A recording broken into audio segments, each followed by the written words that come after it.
What's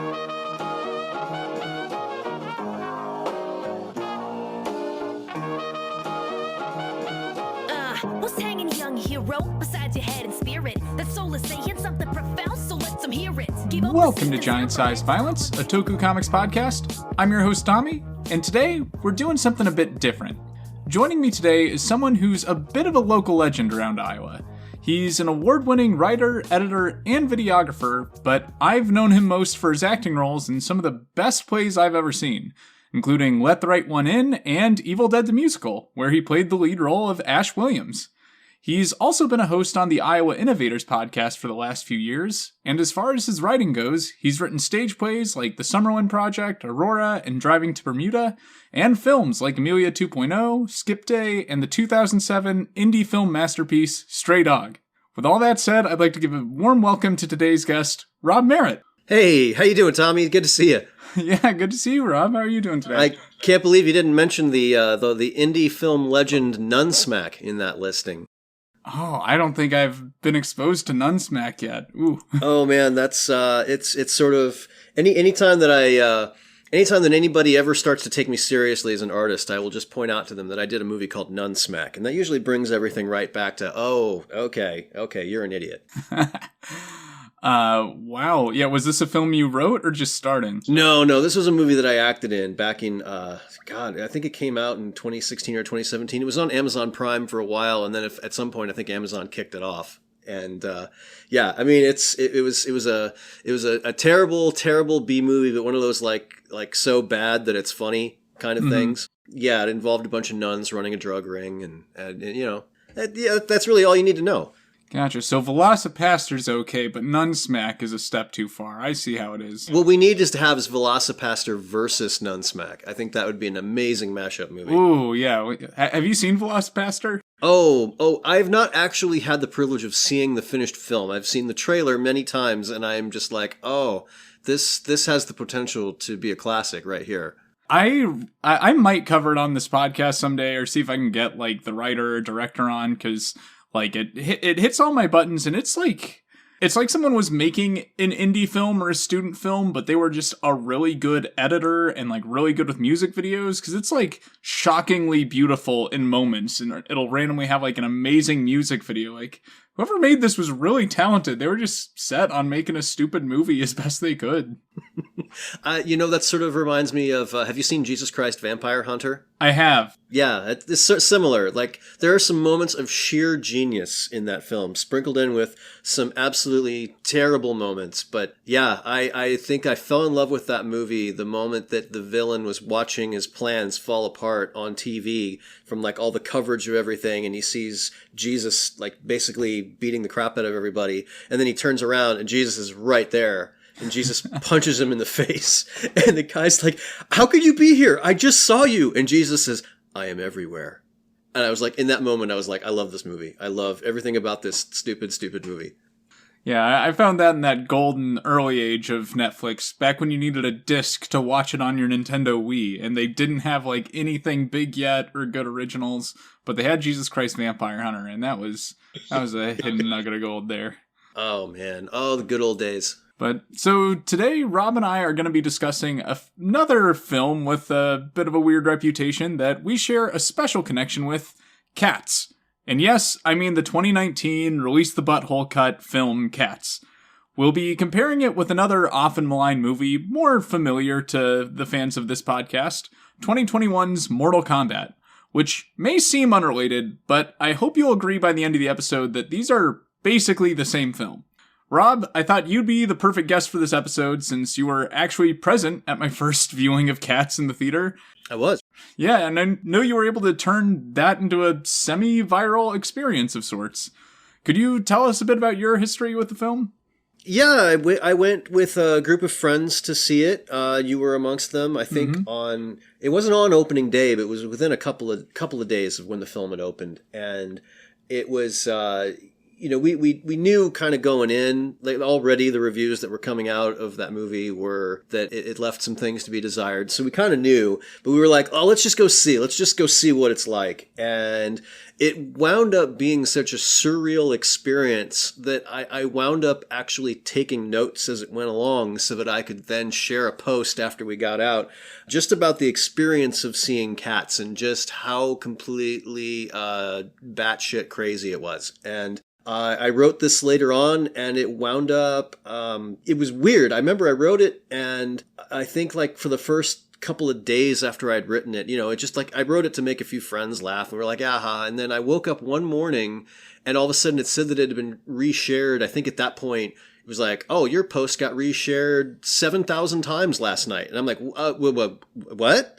And then over the next couple of days, it just like kept blowing up. It was really weird, and other websites were picking it up and reprinting it and, well, reposting it, I should say. I just dated myself there. But yeah, it was just weird. 'Cause it was just, I tried to just write a comedic reaction to seeing that film. And I remember even writing in that review, although there were a bunch of things that I poked fun at. I also wrote at the end, I gotta salute the filmmakers just for being willing to make something that is just so balls to the wall crazy. I mean, it takes some guts to do that. And it was and I remember, I think the version that we saw, I don't think it was finished, because I know they made like multiple patches to it in the theater. They were sending new versions because they started to realize they'd rushed it to be finished. And there were still actors that were in there was like blue screen stuff that was still in it, and sometimes you could still see actors in bodysuits because they hadn't been colored over. And I think the version we saw, Dame Judi Dench's, you could still see her wearing gloves, like they hadn't covered her hands with fur. Yeah, there were a lot of hands that were just human hands, and yeah, I remember catching that one guy that's just a dude in a sweater amongst a bunch of cats of the same size. Yeah, it was interesting. Although it was also, I've mentioned this to a few people that for me it was a very mixed thing, because it was fun to go viral accidentally with a post, but I also felt kind of bad about it, because even though I was trying to like have fun with it and, and poke fun, things like that, at the end of the day, I kind of realized that I was making sport of making fun of these people. And I was like, I don't really want to do that in my writing. I don't want to basically just poke fun at people for no other reason than, haha, that was dumb. I mean, as somebody who writes and tries to make films myself, you get to a point where you're like, I don't really want to make fun of other filmmakers if the point is just to be mean. I mean, if you have something insightful to say, great. But honestly, after that experience, I was like, I don't know that I really want to write like negative things about movies anymore. So Cats was actually the last critical review I wrote of anything. Since then, I'm just like, if I don't have anything nice to say about it, I'm just not going to say anything. That's been kind of something for me in this film too, of like, I came out right away being like, oh my gosh, that was one of the worst things I've ever seen. I had made a post or two about it myself. And then like, it was 2020, it was a different time, I was still smoking weed, and like, because of the shutdown, didn't have work, so like, I had kind of made a regular habit of showing people Cats. Like, I've now seen the movie, no kidding, at least 20 times, just because, like, there's nothing else quite like it, and so many people, like, heard all the jokes and just didn't give it a chance, and I've found other people that are kind of able to appreciate it now, and I would genuinely call it, like, my favorite movie now, just because it's the movie I get the most joy out of watching. And there are a bunch of little things I've come to appreciate over time and over this many rewatches. And yeah, I wanted to have full disclosure with my audience. Like, I'm not one for chasing algorithms. Like, I hope doing a podcast that's a niche within a niche is enough evidence of that. But Netflix is going to have Cats starting tomorrow.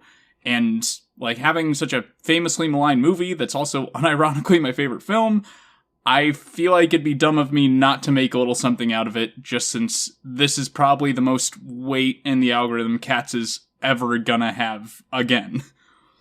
Now, see, I did not know that. I didn't realize it had become your favorite film. I don't think I had talked to you about it since we saw it that night. I had no idea that it had grown into this other thing for you. Oh yeah, like, I part of it is like having tried some trippy substances and seeing like, oh, there's ways you can watch this movie and the effects like kind of come around to being good again. Like there's still kind of rough, famously so, but like that's certainly helped just knowing like, oh, there's another way to watch this that like kind of saves the film. And on rewatching, I found like there's some surprisingly deep lore and like interesting world building that's just kind of subtly hinted at through the movie.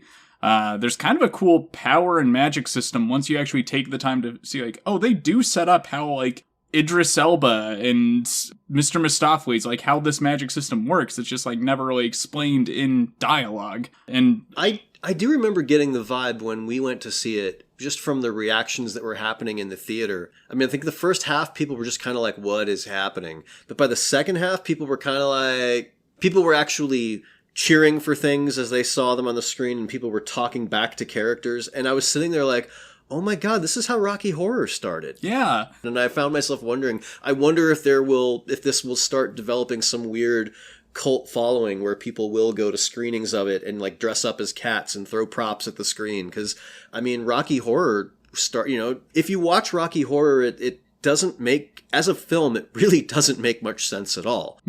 But at the same time, I freaking love Rocky Horror because it's just so off the wall, batshit crazy. And it's fun. And I have so many good memories associated with it. I've been in I think I've been in 5 live productions of Rocky Horror. I've played a bunch of different characters in it, and I've been to live screenings of the movie. And it's a community, and it's fun. People all have different things about that movie that they love. And I genuinely found myself wondering if Cats was going to go down that same path. And it's been a couple of years, and I haven't seen that happen. But it felt at the time like, man, this is just crazy enough that I could totally see it developing a following like that. Yeah, I'm hoping maybe the Netflix release gives it that resurgence, since I know rowdy showings were happening around that time. Like, people did kind of capitalize on it in the moment.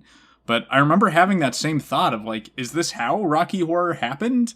And, like, I came away feeling like it was genuinely the most fun I'd ever had in a movie theater, just being with all these other people that, like, most of us were not related or in the same group, but everyone kind of came together to, like, heckle the movie a bit, but then kind of came around and were, like, cheering for it and, like, just embraced its weirdness. And I'll never forget, there was one couple that I think was not happy about the rest of the crowd, of, like, 30 of us. And they walked out, and then a minute or two later comes in, obviously a staff member of the theater who just, like, gives us their best, like, stern mom face staring down the theater.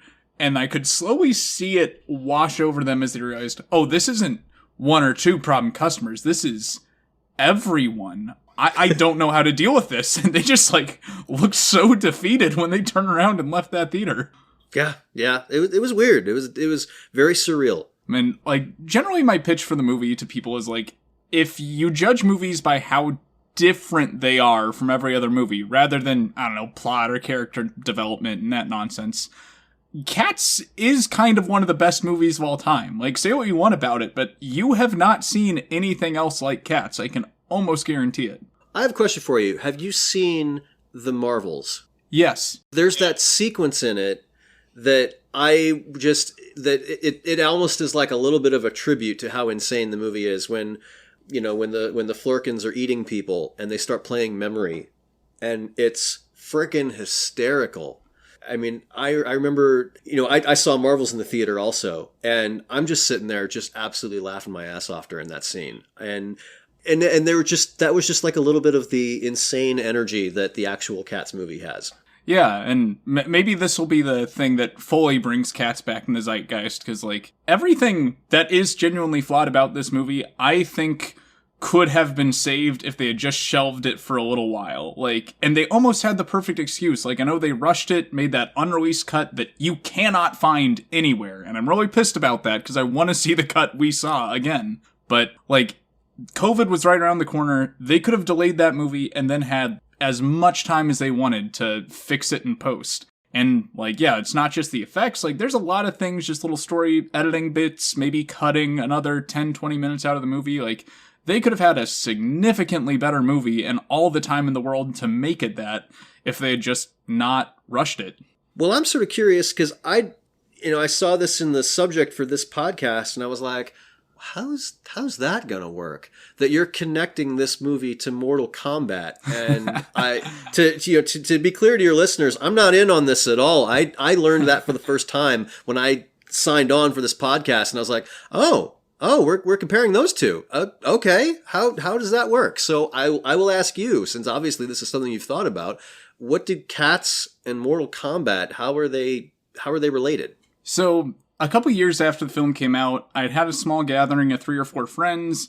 We were starting the night off by watching the new Mortal Kombat when it came to HBO Max, and then we were going to follow it up with Cats, as I had a habit of doing at that point. And in watching Mortal Kombat, I just started to notice a few threads of wait a minute, these are kind of the same thing. Namely that the villain's plan is identical in both films, and then there's all these other little threads that kind of share things with one another. So, to kick things off, I think a lot of people will come away from Cats not really knowing what they just saw or what the story even necessarily was. So, Rob, you as a more casual Cats viewer, do you know anything about the actual story of Cats or its proper plot? Yeah. Well, bear in mind, I'm a musical theater veteran, so I was brought up on Cats on the Broadway cast recording and the T.S. Eliot poems and all that. So by the time the movie came out, I was well aware of Cats, and I'd seen the stage production many, many times. And the movie is very different from the stage production. But I certainly knew the background. I knew where Andrew Lloyd Webber got the material from. Incidentally, Andrew Lloyd Webber has completely disowned the movie. But yeah, I definitely know the history of how it all came together.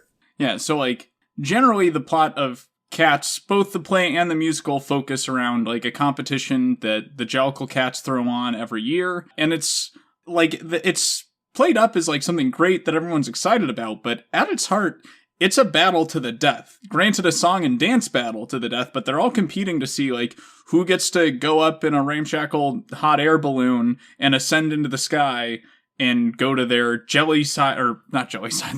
heavy side layer, which is heaven / also rebirth. They'll be reborn as a new cat. But for what it's worth, I believe Andrew Lloyd Webber has said that, the original thing came from a bunch of different poems that were not really connected. Old Possum's Book of Practical Cats. I believe it was either Andrew Lloyd Webber or someone, or maybe it was Tim Rice, but one of them said that they basically locked themselves in a flat somewhere in London and did massive amounts of cocaine. And by the time they had finished this, they had actually come up with a plot outline to string all these together. So I guess it's appropriate, really, that the story of Cats, and hence the movie of Cats, was brought to us courtesy of cocaine. Yeah, I can see its influence for sure. It seems like something written on coke. But before I fully dive into the Mortal Kombat comparisons, I know you just saw the film for the first time last night of the 2021 Mortal Kombat, and would like to get your thoughts as something of a light Mortal Kombat fan over the years. I genuinely liked it. I've heard that it's got a nasty backlash and that a lot of people don't like it, and I genuinely enjoyed it. I remember seeing the original Mortal Kombat back in the 90s, and it was very cheeseball, and this movie felt more like what I had wished Mortal Kombat back in the 90s had been, because it took the concept seriously, and I thought that the effects were really good. The story behind Scorpion and Sub-Zero and all that I thought was done very, very well. It's also really fun to see Hiroyuki Sanada playing that character. Because I've been a fan of his, he was on the show Lost. He's popped up in a ton of things, and he was a really good choice for that character. There were a few things plot-wise that I'm wait, I'm confused. I don't understand why the character of Scorpion got sent to hell after he died. They didn't really clarify that. He's talking about how, Sub-Zero trapped me here for 400 years, and I'm by all accounts, it seems like you're a pretty good dude, loved your family, and then you got assassinated. I don't know why you got condemned to hell, but okay, all right. Hey, if it gave you firepower and let your descendant cook everything, and yeah, all right, cool. There's definitely stuff in that movie that you just got to go with, and you're all right, fine. At the end of the day, this is a movie about people fighting, and this is not deep cinema. But as long as you come into it knowing that, and it's a fun film. And I thought it was also interesting that there's really no I mean, I mention Hiroyuki Sanada because he's like the only name actor in the whole thing. Like most of the people that are in it are unknowns because they don't need to shell out the money for big names. Mortal Kombat sells itself. But, and it's produced by James Wan, who I really like a lot of the other stuff that James Wan has done. I would add that the movie Megan is one of my absolute guilty pleasure favorites. Freaking love that movie. So, yeah, as soon as I saw his name was attached to it, I was like, okay, this is a good sign. And yeah, I suppose if you went into that movie with massive, massive expectations, it's hard to go into any movie feeling like that and not be disappointed in some way that it's not what you wanted it to be. But I watched it with no expectations other than, oh, hey, we're going to be talking about this on the podcast. I should probably see it. And I genuinely, as a movie that I put on at 10:30 at night and like, hey, let's see what happens. I thought it was fun. I enjoyed it. And I thought the effects were well done. Blood was a little overdone. People were hitting each other with so much blood flying that I was like, yeah, okay, there would not be any blood left in them by now. But again, you kind of just have to roll with it. Yeah. That's Mortal Kombat. I mean, Mortal Kombat, people sustain horrific, crippling injuries and then, get right back up and deliver a combo. So, I will say I was catching a lot of little references to the game. Little things like when Liu Kang, he kept dropping Kano with just dropping down and doing the low kick, and he just kept doing it and doing it. And kind of finally like, do you have any other moves? But he was like, well, you can't stop this one. And I was like, I remember playing Mortal Kombat, and there'd be the guy that would have, would just low kick everybody. And you were like, oh my God, I hate playing against you. So I thought that was a fun little reference that I immediately caught. And there were other little things like that here and there that just, as somebody who's played Mortal Kombat for many years, I was like, I understood that reference. Yeah, it was fun. I could understand some of the core complaints like hardcore fans had, namely that there isn't a Mortal Kombat tournament in it, or that it used an original character as the main character. So I'm like, okay, that is fair, but this had flashy fights with interesting characters, which is really the experience I want, regardless of the context of those fights. And and I thought about that element that, yeah, you're right. There wasn't a tournament in it. But first of all, pretty much every other Mortal Kombat movie has had a tournament. So it's not like that hasn't been done. But the other thing that I noticed they were doing was that they were, when they decided they had to divide up and go fight all of the other guys, what they did was they were all dropping into their separate worlds, which actually is just like how the game works. Like when you see two characters fight a match, they're usually in one of the two characters, it's in their home plane or whatever. And so it almost made more sense. I was like, so they're doing the Mortal Kombat tournament without officially doing a tournament. They're just showing up there to take these guys out. So I figured out probably with about 20 minutes of the movie to go, there's not going to be a tournament, is there? And then I was like, well, it kind of feels like they're doing one. They're just not officially calling it a tournament. Yeah. So overall, I liked the movie. I thought it might be a little forgettable. Generally, I've seen it 2 or 3 times now, and it feels like a pretty fresh experience each time. But overall, I like it. I got what I wanted from Mortal Kombat, and I got something even more out of it with realizing, as I said, I love Cats for how different it is from every other film out there. I've just not seen anything structured like it, but Mortal Kombat, I guess, is the one common thread that I'm like, this is the same thing, just in a more palatable form for massive audiences. And starting with our main premise, as said, Cats is a song and dance battle to the death. Just people are battling to be the one that gets to die. And Mortal Kombat is also famously battles to the death, where the winner gets some kind of great wish or gets to transcend realms. And I feel like that's a little more vague or up to interpretation with each incarnation. Now, both films focus on a main character that's pretty much original to their film. Cole in Mortal Kombat is a completely new character that I get the upsetness, he could have just as easily been Johnny Cage or anyone else.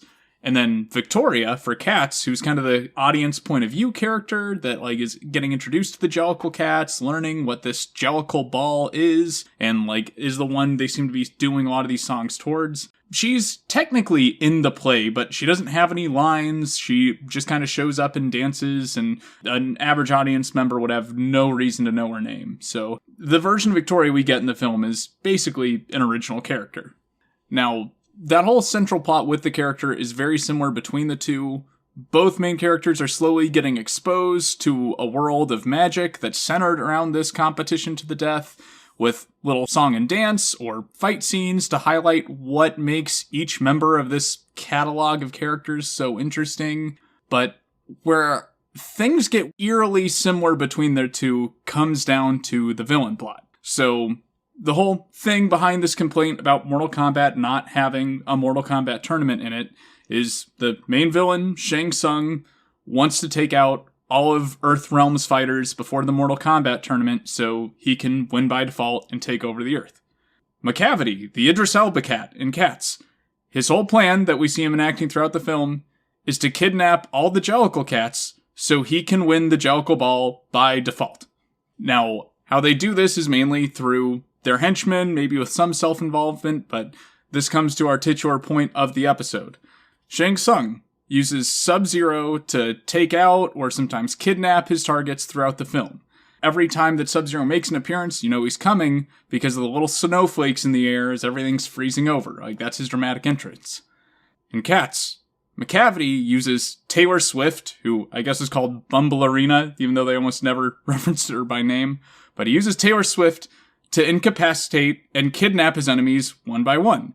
And you know Taylor Swift is coming from the little flakes of catnip / ecstasy in the air as she's taking out the cats so they can kidnap old Deuteronomy. So yes, narratively, Taylor Swift and Sub-Zero are the same character in both films.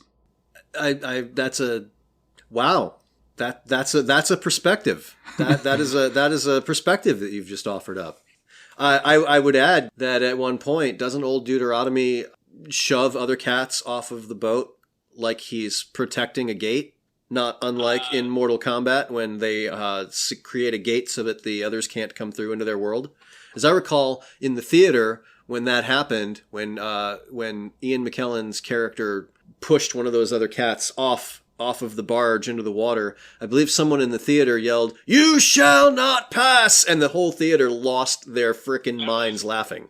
That was me. That was my best. Was that you? Okay, well, that was an amazing ad-lib, but I guess that there you go. Then Mortal Kombat also has a thing where they create a gate to prevent people from the outer world coming into Earth to fight them before they're ready. And then they wind up obviously using Kano to bring the gate down. So there's another little parallel I could throw in there for you. Yeah, and you're right on the money, because the next point I have is how Raiden and Old Deuteronomy are both, like, kind of the same role. They're both emissaries to the gods, or, like, the spiritual level of their world, and the leader of their magical groups of heroes, and kind of the, like, deciding factor behind the tournament, or the one that, like, makes sure everything is going according to the book. And there's a number of other, like, small connections I can touch on. There's one important one I'll get to in a minute, but, like, Sonya Blade and Mr. Mistopheles are kind of similar. Like, they both are looking after the main character as they're introduced to the world, kind of get them out of trouble in a few scenes, and they both find their powers when they need them most right toward the end of the movie. Kung Lao, the one with the spinning sharp hat, and Skimbleshanks. They're the same because they're both objectively the best character in their movies and the person that should have won their respective competitions if it wasn't for outside interference. And then just some weaker ones like Jax and Old Gus, kind of similar. They're not the fighter they were in their prime. Kano and then Mungo Jerry and Rumpelteazer play the same role of, like, being the one that infiltrates the cats and helps them pull off the villain's plan. Goro is kind of like Growl Tiger, just the big guard one that's guarding prisoners and such. But the most important thematic and character comparison of this comes down to what both things are known most for. So, like, Cats. What's the most famous song from Cats? Well, I assume you're going to talk about Memory. Yeah, Memory. So Memory is sung by Grisabella the Glamour Cat. And Mortal Kombat, like, what would you say that game is most known for that sets it apart from other fighting games? Well, I guess it depends on which generation. I mean, the very first Mortal Kombat, it was most well known for, it was motion capture, whereas all the other ones were, like, animated characters still. I hadn't thought about that, how both incorporate motion capture, so that's another thread there. But I'd say the thing that still makes it set apart from other games to this day is the gore, and specifically the fatalities in the game. Like, that's its kind of key famous mechanic. And, like, would you agree that probably the most famous character from Mortal Kombat is Scorpion? Or at least he has, like, the most iconic imagery, the most famous line, and maybe the most famous fatality with the fire breath? Yeah, probably. I'm very curious how you're going to tie fatalities into Cats, though. So, Grisabella, one of the character that sings Memory, who's a big part of both the play and the film. They're like a disgraced former Jellicle cat that are denied their right to perform in the Jellicle Ball because of the villain Macavity. Scorpion is apparently now a disgraced former ninja that isn't able to fight in Mortal Kombat initially because he's taken out by Shang Tsung and Sub-Zero at the beginning of the movie. So you have both these, like, background characters that aren't central, but you know they're a big deal, that have just been, like, taken out. They don't get to be with the other fighters or performers, what have you. And then, as the plot progresses and we get to the biggest emotional moment of the movie, Grisabella comes in when all of the other Jellicles have been kidnapped, delivers Memory, and blows all the cats away, redeems herself, and she gets to pass on to the afterlife at the end because of it. Scorpion comes back from the dead toward the end of the movie. He gets to avenge his family by ripping off his face mask and doing his fire breath fatality, kills Sub-Zero, saves his descendants, redeems himself, and his soul gets to move on to the afterlife because of it. But see, your argument would be a lot stronger if at some point during the movie, Grisabella tore off her own face and breathed a bunch of fire and set Macavity or if just even one cat had been, buzzsawed in half, or if one of the cats had both of their paws frozen off and shattered. If even one of those moments had happened, I'd be like, I'm starting to see some parallels here. But I feel like your theory is missing one crucial element, which is that at no point do any cats brutally murder other cats with a big catchphrase and fireballs.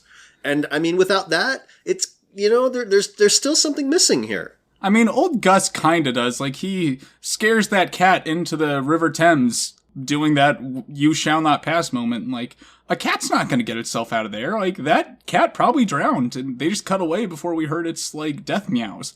That's the worst Mortal Kombat fatality ever. Somebody just gets randomly pushed into a river, and then it just, follows them gasping for air for, 2 minutes, and finally the fatality message comes up, and everybody's like, oh my god, finally. But do you see my point, though, how Memory and Scorpion's fire breath fatality both play the same narrative role for their respective characters in their film, and are the thing both properties are, most well known for? I mean, I'm going to have to think on that one for a while, because I got to be honest, you didn't just go out into left field for that one. You, climbed up into the stands, left the stadium, and ran over to the next city over, and you were like, hey, I got an idea, but I bet none of you have thought of it. So that's I would say that it's a little tricky there, but I applaud you for the theory, but I gotta tell you, Tommy, I'm not 100% sure that I'm gonna go with you on it. Ouch. Well, dang, ever since I had this realization a year or two ago, I've wanted to deliver this thesis in some capacity. I'm not saying that you shouldn't deliver the thesis. I'm just saying you got to figure out how to work more fatalities into it in order for it to really be solid. In order for you to really get your PhD, you got to address the fatality issue. Okay, actually, I think I can. At least with a brutality or something. Are you forgetting the fact that Rebel Wilson's character eats multiple living creatures with faces in her song number? She's got all those cockroaches that have living people faces, and just while they are performing for her amusement, she eats them alive. That's some Mortal Kombat shit right there. I mean, there's some validity to that, I suppose. I guess I had blocked that part from my memory. As I recall, a lot of the scenes with Rebel Wilson were just very disturbing, and I just haven't thought about them in quite some time. I'm sorry. For those that are on the fence still about watching the film, I will say, at least while the movie has its bad parts, it at least gets them out of the way within the first 30 minutes. Rebel Wilson and James Corden, those are two things I can't really defend, and I really don't want to.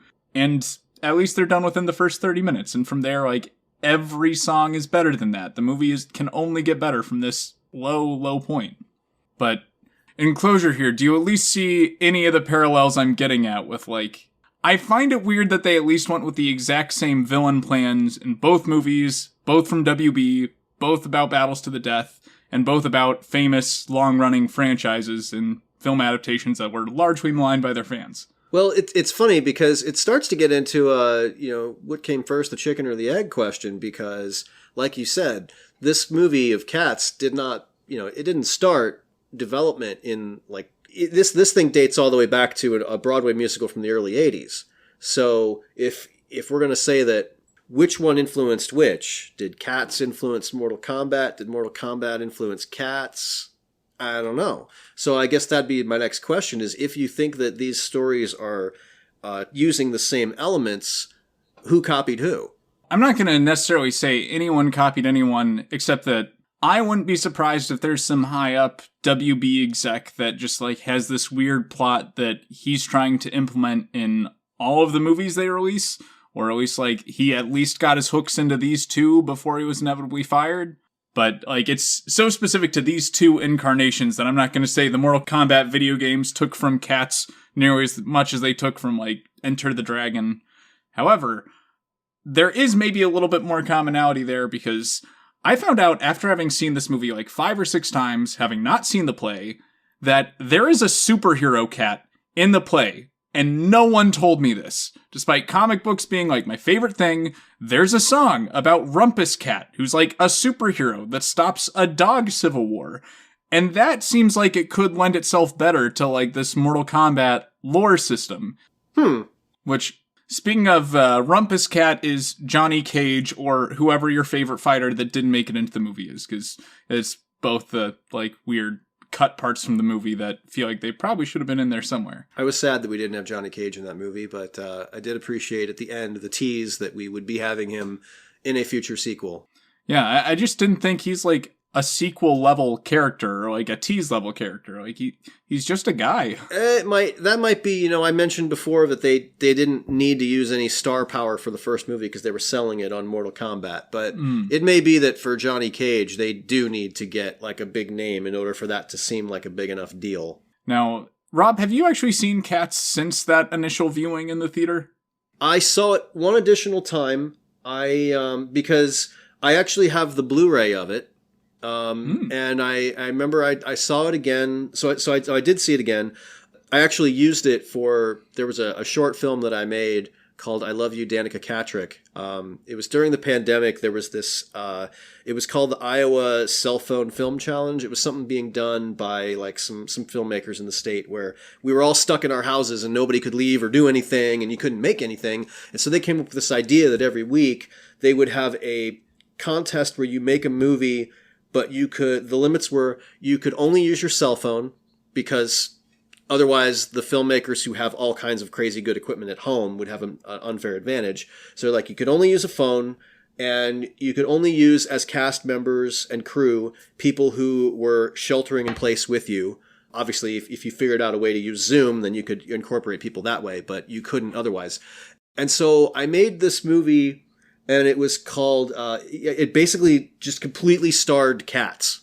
All the cats lived in my house. And it was called I Love You, Danica Catrick. And it was all about one cat's attempts to woo this other cat named Danica Catrick, who actually was our cat. And it culminates with Max, the cat that's trying to win Danica, decides to try and impress her by getting hold of the movie Cats and putting it on. And so so they're watching it, and Danica gets so offended by the how cats are being portrayed in this film that she proceeds to beat the crap out of Max for showing her this movie. And so in order to do that, I got a hold of the Blu-ray, and so I saw it again for that reason. And also my wife had not gone with us to the theater, so I let her watch some of it.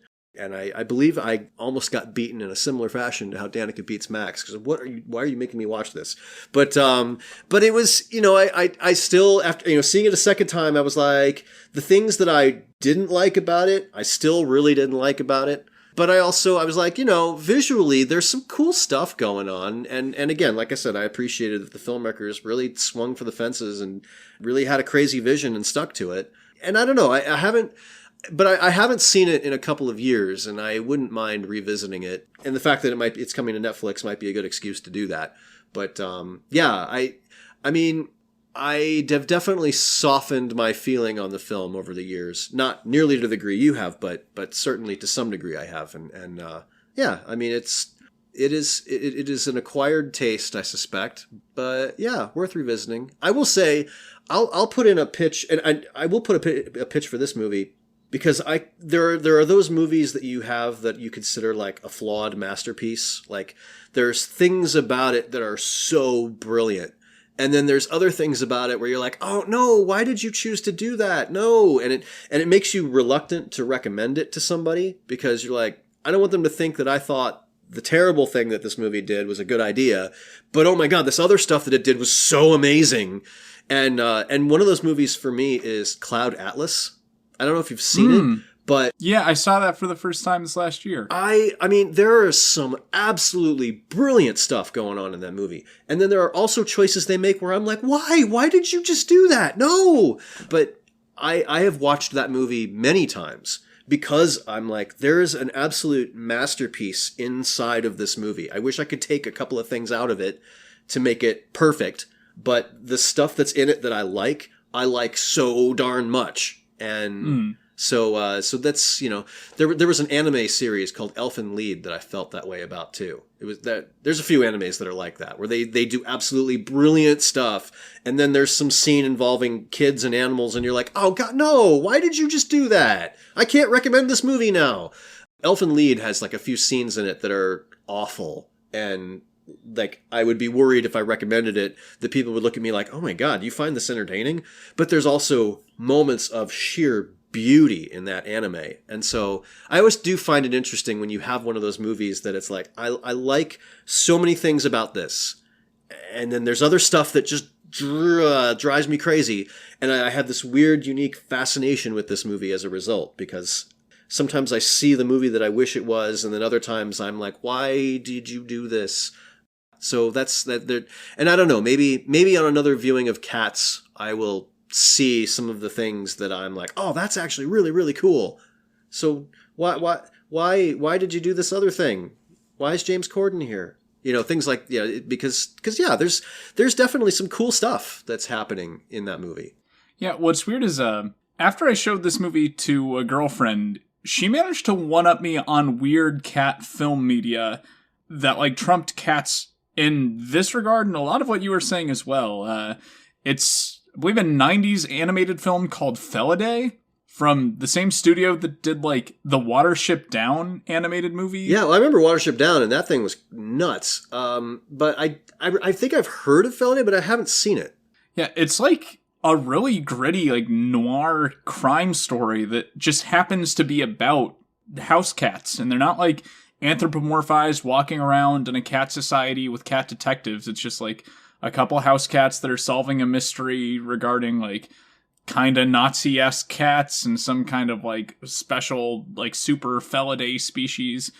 And I describe it as like Seven meets Oliver and Company, but it might be more brutal than Seven. Like it has one of those moments that I'm like, oh my God, they just showed what's in the box, literally. And like, it's brutal. And this movie was, like, lost media for a number of years, or at least the English translation of it was. And, like, I can kind of see why, but otherwise I thought it was still, like, a really fascinating movie and an interesting watch. Just, like, I'd never seen other animated movies go quite this dark despite being about talking animals. Yeah, no, I don't know it, but, no, I'll have to check that out now. Do you know, is it streaming anywhere? I believe you can find it on YouTube. Like, one of those weird ones that's so obscure that like no one's getting uppity about the rights about it. Okay. But on that note of like seeing the better movie inside of it, the question of the week that I had prepared for this week was to either see if you could pitch a better version of Cats, or if you don't want to go that route for like kind of being critical of artwork, like to know what other play you would like to see get the Cats treatment. Let's be clear. When you say the Cats treatment, do you mean a stage musical made into a movie, or do you mean a stage musical given the Cats treatment? I think I mean the Cats treatment, or at least like a weird CGI adaptation, or like something that's like taking a big swing with a weird musical. Gosh. I'm sure that I would think of something. I imagine if they could get the rights from Dr. Seuss, from his estate, I imagine that Seussical the musical in full-blown animated CGI form would have a lot of potential to be really, really insane. I like to think in a nearby parallel world, instead of Cats getting this treatment, it was instead Starlight Express that like instead got turned to like a bunch of monstrous CGI singing trains and a big box office disaster. But like I would love to see Starlight Express get this treatment, or any of the other like weird catalog of characters musicals like this I found. Like I guess Six kind of fits the bill, but more so Monster Songs, which I saw locally in Iowa City and is kind of the same vibe as Cats. Okay. I suppose you could also go pretty crazy with this. It's funny, these all have come back to Andrew Lloyd Webber, but you could probably go pretty crazy with a hardcore CGI version of Phantom of the Opera. But only if you agreed to make it as absolutely batshit insane as possible. If you do just like a straight up adaptation, boring, been done. But if you made it really, really crazy, that might be worth checking out. You gotta tie in the sequel for it, or like maybe make it a wild CGI Love Never Dies. Yeah. Because that's a swing. I don't think anyone else would do that, but someone with the gumption and the budget should. I agree. I'm not so sure that anyone should do that. But Elon Musk has a lot of money and clearly is willing to just do really weird stuff with it if he gets high enough. So maybe that's our path to more Cats movies getting made, is convincing Elon Musk that it needs to be done.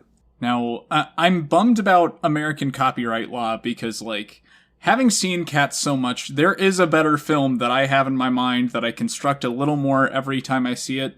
And if Old Possum's Book of Practical Cats was in the public domain in the US, I would totally turn this into, like, a webcomic or something. And if I ever have to flee the country to Canada, I can put that plan to work because I know it's in the public domain in Canada. Well, the book's been around for a long time. I mean, Mickey Mouse, the Steamboat Willie just came into the public domain. How much longer before T.S. Eliot's book gets out? I think it might be like in the 2030s. I Googled it a couple months ago just to answer this exact question. Well, it takes a long time to develop a musical anyway, so maybe you get started on it now, and by the time you've got it where you want it, the copyright is expired.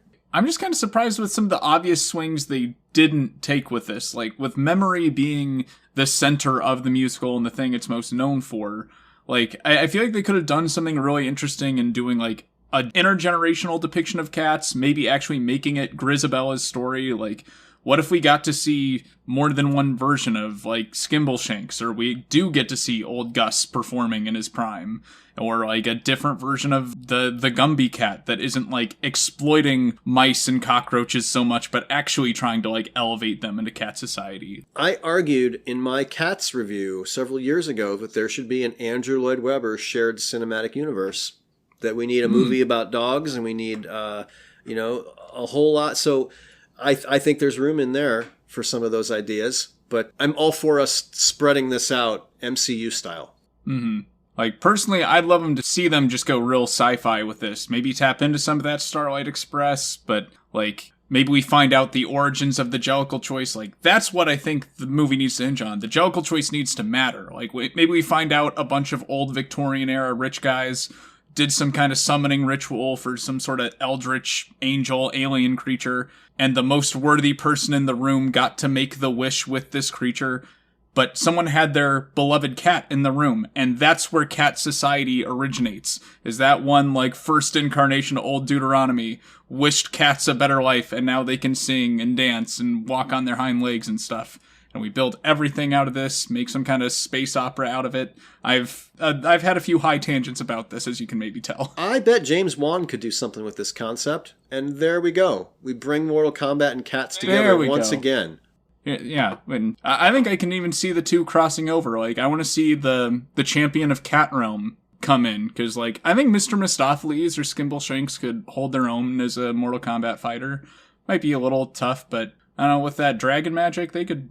I'd love to know what their fatality is. I do not disagree. I would absolutely love to see a cat fatality, and I hope it involves flaming hairballs. That'll be the James Corden one. No, don't ruin it. But, Rob, bringing things to a close here, where can my listeners find you in the future if they want to follow your writing and other endeavors? I'm old, so I'm on Facebook. Yeah, I honestly, I've not really gotten on any other platforms. I'm not on Instagram. I'm not on Twitter/X. I definitely not on TikTok or any of those. But if you look me up, facebook.com/MadReindeer, that's where you'll find me. And that's pretty much it. Well, thank you, Rob, for joining me on one of my strangest episodes yet. I'm really glad I could grab you for this, and it's been nice getting a little epilogue to that Cats piece you wrote all those years ago. Yeah, it's crazy. I can't believe that thing's still alive. If the listeners at home have requests or recommendations for content you'd like us to cover in the future, you can send them our way on social media. You can find us on the Giant Size Violence Facebook page, on Twitter is @UltraMegaCast, or email us at giantsizedviolence@gmail.com. We'd like to thank you for giving our podcast a chance and give a special shout out to artists Ray Day Parade and Dark Moon Home Video for designing our logo and cover photos. Our intro and outro music this week is You're an Ace Kid by Demon Dice from their album Alcatraz. You can check out their new EP, Shut Up Get Happy, on iTunes and Spotify. We hope you join us again next time as we return to exploring the world of tokusatsu comics. But until then, take care and remember to do your part in preventing the spread of the kaiju virus. Freedom can't be seen by downcast eyes. So raise your gaze up till your 10 feet tall and shake your